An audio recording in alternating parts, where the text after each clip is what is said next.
ജിജീഷ്, അതുപോലെ തന്നെ ഇന്ത്യ ഒരു ശക്തമായ ടീമാണെന്ന് പറയുമ്പോൾ പോലും അമേരിക്കയ്ക്കെതിരെയും നെതർലൻഡ്സിനെതിരെയും ഒക്കെ നമുക്കൊരു മികച്ച പ്രകടനം അല്ലെങ്കിൽ ഒരു ആധികാരിക ജയം എന്നൊക്കെ പറയുകയാണെങ്കിൽ ഒന്ന് സംശയിക്കേണ്ടിയിരിക്കുന്നു. പാകിസ്ഥാനെതിരെ നടത്തിയ ഒരു വിജയം എന്ന് പറയുന്നത് ആധികാരികമായ ജയമാണ്. നമീബിയക്കെതിരെ നമുക്ക് അങ്ങനെ പറയാം. പക്ഷേ അമേരിക്കയ്ക്കെതിരെയും അല്ലെങ്കിൽ നെതർലൻഡ്സിനെതിരെയൊക്കെ നടന്ന മത്സരം എന്തോ ഒരു പ്രശ്നം ടീമിനുണ്ട്. 17 റൺസിനാണ് ഏറ്റവും അവസാനം നടന്ന മത്സരത്തിൽ നെതർലൻഡ്സിനെതിരെ വിജയിക്കുന്നത്. പക്ഷേ ആ ഇന്നിങ്സിൽ നെതർലൻഡ്സിന് ഏതെങ്കിലും ഒരു താരം ഒന്ന് നിന്ന് കളിച്ചിരുന്നെങ്കിൽ ഒരു പക്ഷേ ഇന്ത്യ ഭയപ്പെടേണ്ട ഒരു സാഹചര്യം ഉണ്ടായേനെ.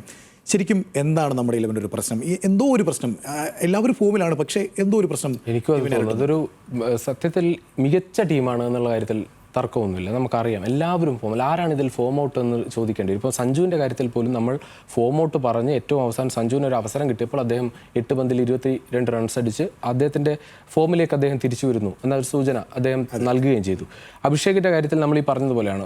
അഭിഷേക് തുടർച്ചയായി ഡക്കായി ആ ഒരു പ്രശ്നം ഈ ലോകകപ്പിൽ അദ്ദേഹത്തിൻ്റെ നേരിടുന്നുണ്ട്. പക്ഷേ അദ്ദേഹം ഫോം ഔട്ട് ആണെന്ന് നമുക്ക് പറയാൻ പറ്റില്ല. ആരോടെങ്കിലും ചോദിച്ചാൽ അഭിഷേക് ശർമ്മ ഇപ്പോൾ ഫോം ഔട്ട് ആണെന്ന് പറയില്ല. കാരണം അദ്ദേഹത്തിൻ്റെ ഉദ്ദേശം നമ്മൾ ഈ ഇൻറ്റൻറ്റ് ഒരുപക്ഷെ ഗൗതം ഗംഭീറിൻ്റെ ഭാഗമായിട്ടുള്ളതാണെന്ന് എനിക്ക് തോന്നുന്നു. കാരണം അദ്ദേഹം ടീമിൽ പറയുന്നതാണ് എന്തിനാണ് കളിക്കുന്നത് വെച്ചാൽ കളിക്കുന്നത് ഒരുപക്ഷെ നമ്മൾ ബാസ്ബോളിന് പറയുന്നത് പോലെയാണ്.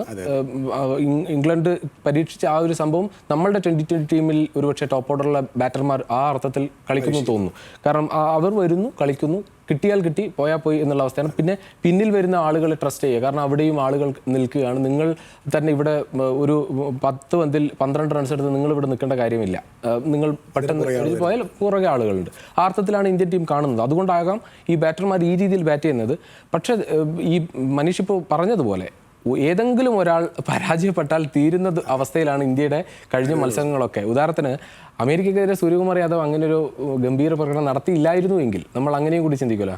സൂര്യകുമാറിന്റെ ഭാഗത്ത് നിന്ന് അങ്ങനെ ഒരു പ്രകടനം നടന്നില്ലായിരുന്നുവെങ്കിൽ ഒരുപക്ഷെ ഇന്ത്യ തോറ്റേനെ അല്ലേ. കാരണം വെച്ചാൽ അത് ആ ഒരൊറ്റ പ്രകടനത്തിലാണ് ഇന്ത്യ ഒരു മത്സരത്തിലേക്ക് പോകുന്നത്. ഇന്നലെ സമാനമാണ് അവസ്ഥ. ഇന്നലെ ശിവൻ ദുബെയുടെ ഒരു വെടിക്കെട്ട് കണ്ടതുകൊണ്ട് മാത്രമാണ്. ആ സ്കോർ കാർഡ് എടുത്ത് നോക്കിയാൽ അറിയാം. ശിവൻ ദുബെ ഒന്ന് മാറ്റി നിർത്തിയാൽ നെതർലൻഡ്സ് ജയിച്ചേനെ. ഒരുപക്ഷെ 150 താഴെയുള്ള ഒരു സ്കോറൊക്കെ ആണെങ്കിൽ നെതർലൻഡ്സ് ഇന്നലെ 173 എടുത്തു. പക്ഷേ ഞാൻ പറഞ്ഞത് 150 താഴെയാണ് ഒരു സ്കോറെങ്കിൽ നെതർലൻഡ്സ് അത് ചേസ് ചെയ്തേനെ. ഈ അർത്ഥത്തിൽ ആയിരിക്കില്ല. അപ്പോൾ നമ്മൾ എന്തോ ഒരു ഈ ദുർബലർക്കെതിരെ ഈ രീതിയിൽ കളിക്കുന്ന കാണുമ്പോൾ ഒരു ഭയമുണ്ട്. കാരണം പാകിസ്ഥാനെതിരെ നമ്മൾ വലിയൊരു അധികാരി അത് മെന്റലി ആ അർത്ഥത്തിൽ തന്നെ നമ്മൾ അത് കണ്ടു. ആ മത്സരത്തിലൂടെയല്ല, നമ്മൾ നേരത്തെ പറഞ്ഞതാണ്. ഇപ്പോൾ ഹാർദിക് പാണ്ഡ്യയുടെ ഒരു നോലുക്ക് വിക്കറ്റ് അല്ലേ, ഒരുപക്ഷെ അതൊക്കെ ആ മത്സരത്തിനെ കാണുമ്പോൾ ഒരുപക്ഷെ ഇന്ത്യ അതിഗംഭീരമായി പെർഫോം ചെയ്യുന്നു.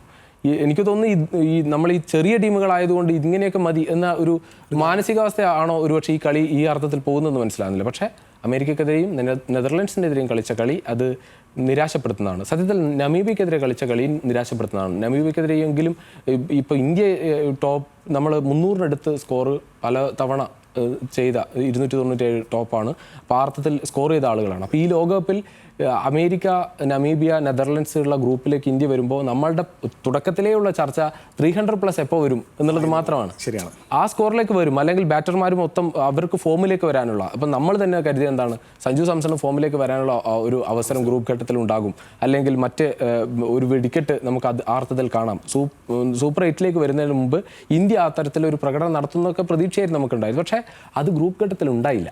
അപ്പോൾ നമ്മൾ ഇപ്പോൾ പ്രതീക്ഷിക്കുന്നത് കഴിഞ്ഞ ലോകകപ്പിൻ്റെ ഒക്കെ ഒരു മുഖം, ഒരു ഓർമ്മ നമ്മളുടെ മുന്നിലുണ്ട്. കാരണം ദക്ഷിണാഫ്രിക്ക നമ്മുടെ എതിരാളികളായി സൂപ്പർ 8-ലുണ്ട്. ദക്ഷിണാഫ്രിക്ക മികച്ച പ്രകടനം നടത്തി തുടർച്ചയായി വിജയിച്ച് 4 മത്സരങ്ങളിൽ ജയിച്ചിട്ടാണ് വരുന്നത്. സ്വാഭാവികമായി ഈ അപരാജിതരായി വരുന്ന ഈ 2 ടീമുകൾ ഏത് തരത്തിൽ പെർഫോം ചെയ്യുന്നത് നമ്മൾ കാണേണ്ടതുണ്ട്. ഓസ്ട്രേലിയയെ തോൽപ്പിച്ച സിംബാബ്വെ, നമ്മൾ സിംബാബ്വെ ഇനി ഈ ചർച്ച ചെയ്യുമ്പോൾ സിംബാബ്വെ ദുർബലരാണ് എന്ന് നമ്മൾ ഇനി പറയാൻ പറ്റില്ല. കാരണം സിംബാബ്വെ അത് പ്രൂവ് ചെയ്ത് കഴിഞ്ഞു. ഇനി സിംബാബ്വെ ഭയക്കണം, ആ അർത്ഥത്തിൽ ഭയക്കണം. അടുത്തത് നമ്മൾ മത്സരിക്കേണ്ടത് വെസ്റ്റ് ഇൻഡീസിനോടാണ്. 2 തവണ ലോക ചാമ്പ്യന്മാരായ ടീമാണ്. പഴയ പ്രതാപം ഒന്നും നമ്മൾ ഇപ്പോൾ പറയുന്നില്ലെങ്കിൽ കൂടി ഈ ടൂർണമെൻറ്റിലും മികച്ച പ്രകടനം തന്നെയാണ് വെസ്റ്റ് ഇൻഡീസ് നടത്തുന്നത്. അതുകൊണ്ട് 2020 ആണ്, നമുക്ക് ആരെയും വില കുറച്ച് കാണാൻ പറ്റില്ല. പക്ഷേ ഈ മെൻറ്റാലിറ്റി മതിയോ സൂപ്പർ 8ലേക്ക് പോകാൻ എന്ന് ചോദിക്കുമ്പോൾ പോരാ എന്ന അഭിപ്രായം തന്നെയാണ് എനിക്ക്. കാരണം കുറച്ചുകൂടി അഗ്രസീവ് എല്ലാ മത്സരങ്ങളിലും ഉണ്ടാക്കണം എന്ന് എനിക്ക് തോന്നുന്നു. കാരണം എവിടെയെങ്കിലും ഒന്ന് പിഴച്ചാൽ അത് വലിയ തിരിച്ചടിയാകും. എന്തായാലും സൂപ്പർ 8ൽ അവസരങ്ങൾ വേറെയും ഉണ്ട് മുന്നിലേക്ക് പോകാൻ. പക്ഷേ എന്തായാലും ഈ പറഞ്ഞതുപോലെ എന്താണ് ഒരു കുഴപ്പം എന്ന് ചോദിച്ചാൽ എന്തോ ഒരു പ്രശ്നമുണ്ട് എന്ന് പറയുന്നത് പോലെയാണ്. കാരണം ഈ ദുർബലരായ ടീമുകളോട് ഈ അർത്ഥത്തിൽ എന്തിനാണ് ഇവർ ഇത്രയും പ്രതിരോധത്തിൽ ഊന്നി കളിക്കുന്നത് എന്ന് തോന്നും. കാരണം അറ്റാക്ക് ചെയ്തിട്ടായിരുന്നില്ല ഇവരോട് ആരും കളിച്ചുകൊണ്ടിരുന്നത്. ആ മത്സരങ്ങൾ നമ്മൾ പരിശോധിച്ചാൽ അറിയാം. കാരണം പ്രത്യേകിച്ച് സൂര്യകുമാർ യാദവിൻ്റെയും തിലക് വർമ്മയുടെയൊക്കെ സ്ട്രൈക്ക് റേറ്റ് നോക്കിയാൽ തന്നെ അതെ, ആ അർത്ഥത്തിൽ നമ്മൾ എന്തിനാണ് ഇത്രയും ഒരു സമ്മർദ്ദം? ഇപ്പോൾ നമ്മൾ മത്സരിക്കുന്നത് ഓസ്ട്രേലിയയോടോ നമ്മൾ മത്സരിക്കുന്നത് ദക്ഷിണാഫ്രിക്കയോടോ അല്ലല്ലോ എന്ന് നമുക്ക് തന്നെ തോന്നും. കാരണം നമ്മൾ അമേരിക്കയോടും നമീബിയയോടും അല്ലെങ്കിൽ നെതർലൻഡ്സിനോടും മത്സരിക്കുമ്പോഴും നമുക്ക് ഈ മെൻറ്റാലിറ്റി വേണമോ എന്നൊരു തോന്നൽ സ്വാഭാവികമാണ്. അത് സൂപ്പർ 8ലേക്ക് പോകുമ്പോൾ എന്തായാലും ആരാധകർക്കൊരു ടെൻഷനുണ്ട്. കാരണം ഈ അർത്ഥത്തിൽ പോയാൽ പോരാ.